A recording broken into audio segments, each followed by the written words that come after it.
बच्चों, आज मैं आपको भूगोल में पार्ट 1 संसाधन एवं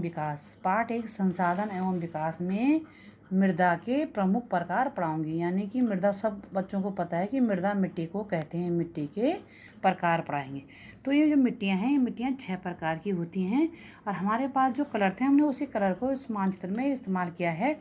ये नहीं कि जिस प्रकार की मिट्टी है उसी प्रकार के हमने कलर इस्तेमाल नहीं किए हैं।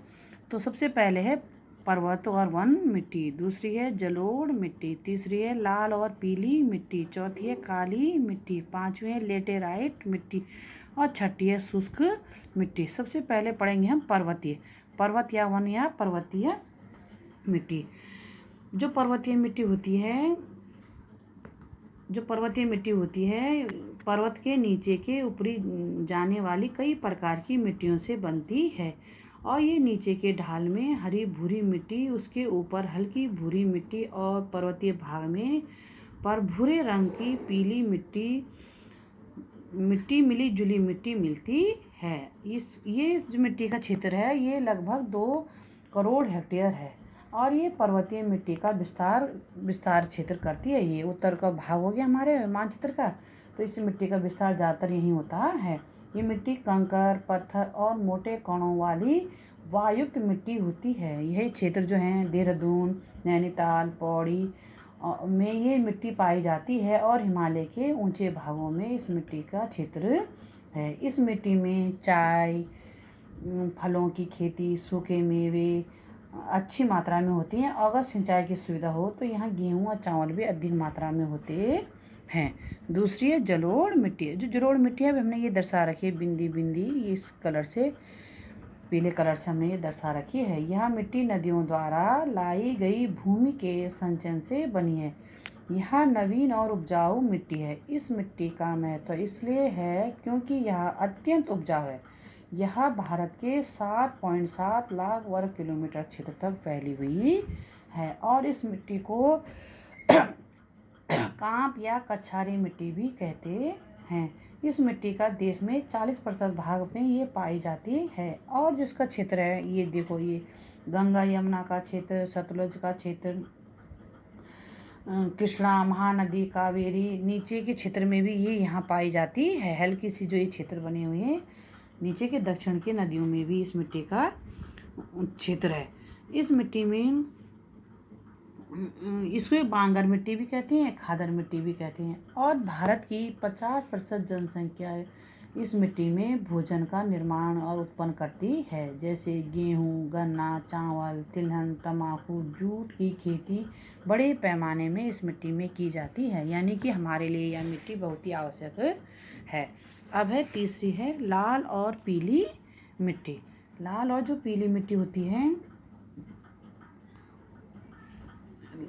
ये ऊपरी हिस्सों में हल्के लाल रंग की होती है और निचले हिस्सों में यह इस मिट्टी का रंग लाल इसलिए होता है क्योंकि यह गर्मी के दिनों में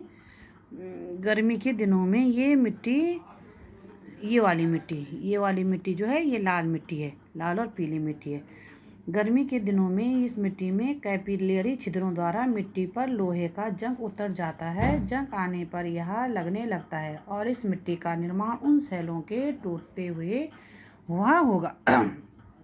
लोहे का अंश अधिक मात्रा में पाया जाता है, इसलिए इस मिट्टी का निर्माण लाल और पीली मिट्टी के निर्माण से होता है।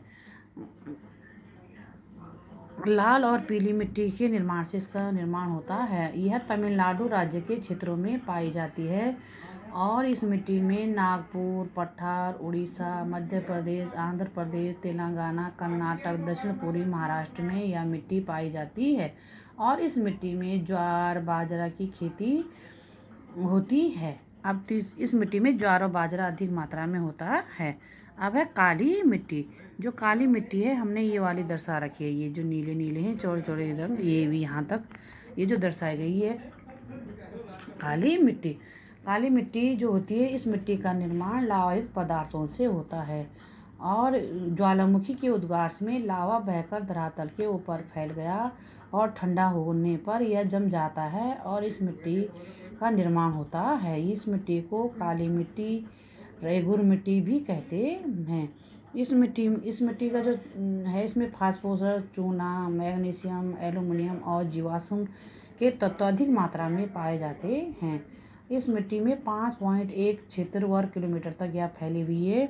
यह महाराष्ट्र के क्षेत्रों, सौराष्ट्र, मालवा, दक्षिणी प्रदेश के पठारी भागों में इस मिट्टी का विस्तार है। इस मिट्टी में जो है कपास की खेती होती है, इसलिए इसे कपास की काली मिट्टी भी कहते हैं।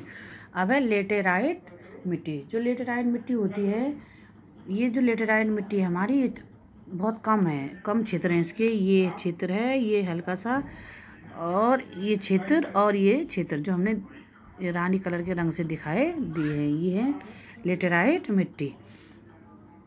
तो इस मिट्टी का रंग लाल और हल्का पीला होता है। यह मिट्टी बड़े कण वाली होती है और ये मिट्टी कम उपजाऊ होती है, यानी कि अनुपजाऊ होती है। और इस मिट्टी में मैग्नीशियम, नाइट्रोजन, चूने का अभाव रहता है। और इस मिट्टी में जुलाई के महीने में जब खाद का इस्तेमाल करते हैं तो इसमें ज्वार, बाजरा, गेहूँ, दलहन फसलें उगाई जाती हैं। और ये मिट्टी मध्य प्रदेश, पूर्वी घाट, ये हैं पश्चिमी घाट, माल घाट, उड़ीसा, राजमहल, असम आदि में मिट्टी पाई जाती है। अब है शुष्क मिट्टी। छठी है शुष्क मिट्टी। शुष्क मिट्टी को मरुस्थलीय मिट्टी भी कहते हैं।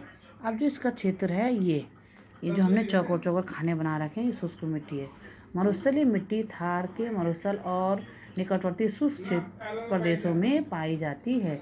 इस मिट्टी को कल्लार, ऊसर, धूल, रागर मिट्टी भी कहते हैं। इसमें जल ग्रहण करने की क्षमता नहीं होती है। ये 114 लीटर में पाई जाती है। इसमें ज्वार, बाजरा, मूंगफली, उड़द आदि फसलें उगाई जाती हैं। इस मिट्टी का विस्तार पश्चिमी राजस्थान, गुजरात, दक्षिणी पंजाब, दक्षिणी पश्चिमी हरियाणा में पाया जाता है। आज मैं आपको यहीं तक पढ़ाऊँगी और आपको ये मानचित्र अच्छे से बनाना है। जो कलर आपके पास होंगे उस कलर से आपको ये दर्शाना है।